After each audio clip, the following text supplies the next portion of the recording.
Hello everyone, welcome to my channel. This is Satish. In this video, what we look at is how to pick a school for your kids. In the last video, we looked at various kinds of syllabus, ICSE, CBSE, and all of that, right? So, but in this video, we'll take it to the next level, understand how to pick a school. So for this, I kind of used a 8-step framework, basically. I mean, make it simple, right? There are about 8 steps that I followed, right? And I think this is something you could also use in order to finalize the school that may fit for your kids, right?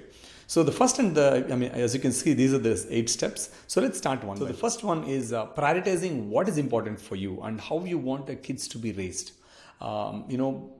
Basically identifying a school that is aligned with your value system, with your system, right? Because imagine, you went to certain school and you have certain standards. I want my kid to go to a school where, for example, in the morning there is prayer, there is pledge, there is infrastructure, there is XYZ. I want them to be in a comfortable environment. For some of them, they want the kids to be in a better, infrastructure wise, right? They want the school to have XYZ, swimming pools, whatever, right? Or a big ground. Or some of them want to the kids to be in an air conditioned, classroom. So again, it's a wide choice, right? And again, what kind of things you expect or what kind of things you want for your kids is something you want to find. You want to list it out. So that is very, very important because that's going to have a big impact on your decision. Because your kids cannot make the decision, right? I mean, unless they are older, right? If you're looking at young kids, you're the one who are going to choose for them. So prioritize what is important for you and how you want to raise them, how you want the school to teach them, right? So this is important, right? So in our case, I wanted to, pick a school that is similar to what kind of school that I went to, right? Basically, it should have a reasonably sized ground, not like a too big one, but at least it should have a ground. It should be good. The pedagogy should be similar to what I have been raised. There should be a prayer. So these are because my daughter, when she was in Singapore, there is no concept of prayer. There is no concept of other things that we kind of expect, right? So I wanted certain things that I grew up with, right? So that way, basically that are aligned with you. So that's what I prioritized. So once you have what is important for you, list them out and put it on a piece of paper so that you don't forget them, so that you can use when you actually visit or talk to them. So the second one is syllabus. Of course, we talked about the syllabus in the video. You can look at the link in the description or on the top, right?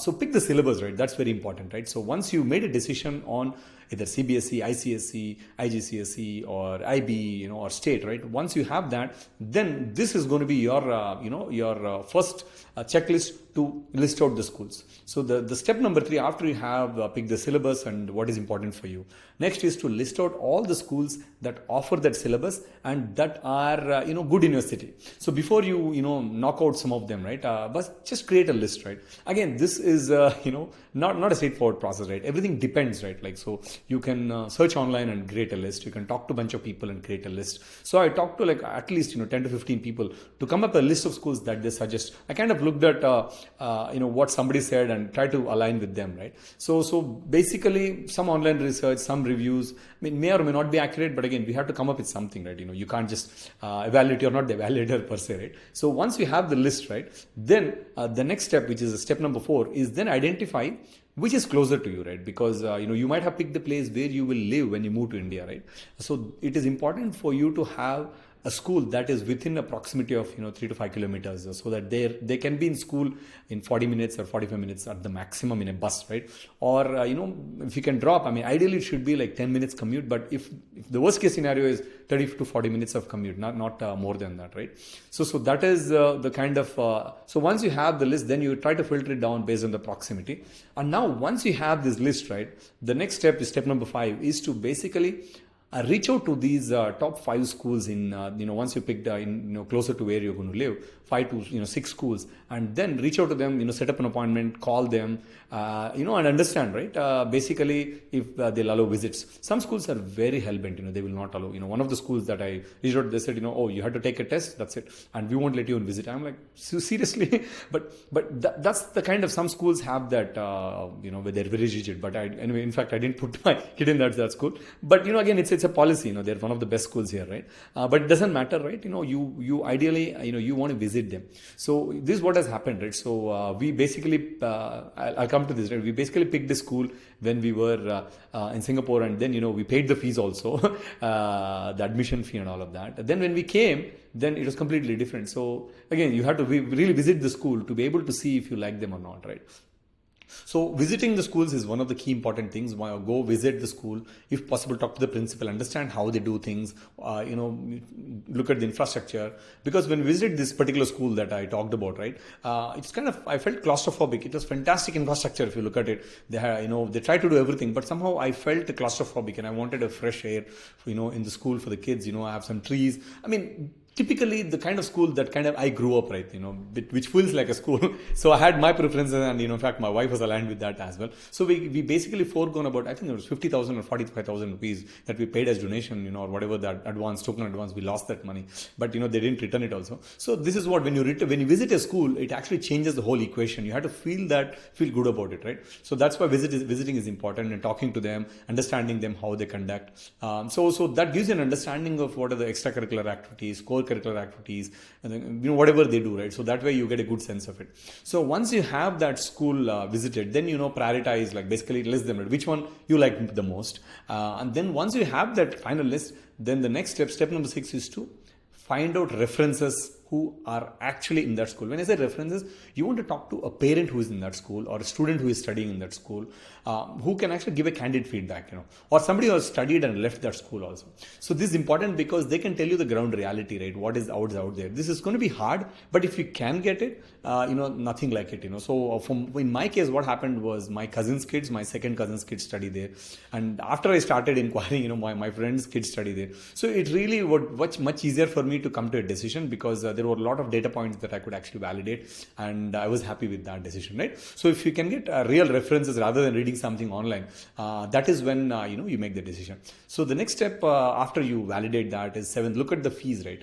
The fees is also an important aspect, because if you're going to put in a school, the fees can range anywhere from 70,000 all the way to 20 lakhs, right? Or 15 lakhs, whatever. So it's a very wide range. So you have to make a decision on what fees or the point that is you are comfortable with. So one is financially. The second one is what it will do. The fees also is an important thing, because depending on the fees, a certain segment of kids may not come there, or certain segment of kids may come there. If you put kids in a school that's pretty expensive, then you expect the kids to kind of kids who come there are also wealthy. You may or may not like it, the kind of habits that or the kind of things that are exposed to. At an example, right? My kid, when we were in Singapore, I think everybody has a phone and iPad, so we also had that. So we were giving it to her, and she was telling, I don't have my own iPad, I don't have my own phone, So because everybody in our friend circle had that. So at an age when kids are young, they can't really differentiate between, okay, why I don't have it, why versus somebody else has it, because they don't have that level of maturity to understand that this is how it's structured. So I think it's important, for me, the priority was, I want to put my kids in a school that are aligned with my financial status in the society, around the social circles that I'm with, right? I don't want to put my kid in a school where, let's say all of them come in like a Porsche or a Mercedes, Benz, and, we go in a normal car, and, my kid feels, oh, I don't have this, I don't have that. I don't want them to be feeling that I am losing all this, I don't have XYZ things, They celebrate the birthday parties at a 5-star hotel, and my kid is doing at home. So because kids don't have that ability to understand the differences, at a young age. So I wanted to pick a school that is aligned with my financial status, as well as socially they will feel good, right? So that, and in fact, we are like doing slightly better than rest of the kids. So that, they feel not losing, they don't feel like they're left out or whatever, right? That's why I picked a school where the fees was pretty reasonable. I think our fees was about 170. So all in all, with bus, it comes to 2 lakhs per year. It is a CBSE school that we chose.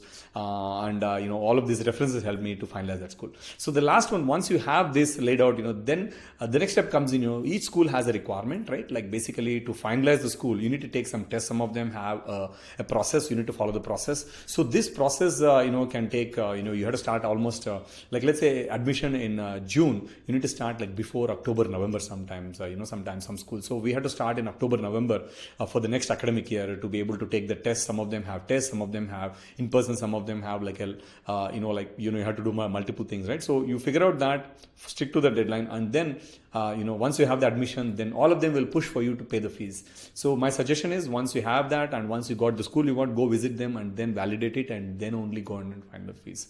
So this was our approach, So what we did, and the kids are happy. At least I'm also happy, right? So again, it's the parents that need to be happy. Kids do not know, but she is happy. It's been about almost second academic year she's in, almost towards the end. So she's been happy. She adjusted well. My younger one also is very happy there. They're happy. So I think end of the day, if they don't like, then they'll tell it. So then you change, maybe for the next year. Hopefully this was insightful for you. Thank you for watching. Do subscribe for getting regular updates.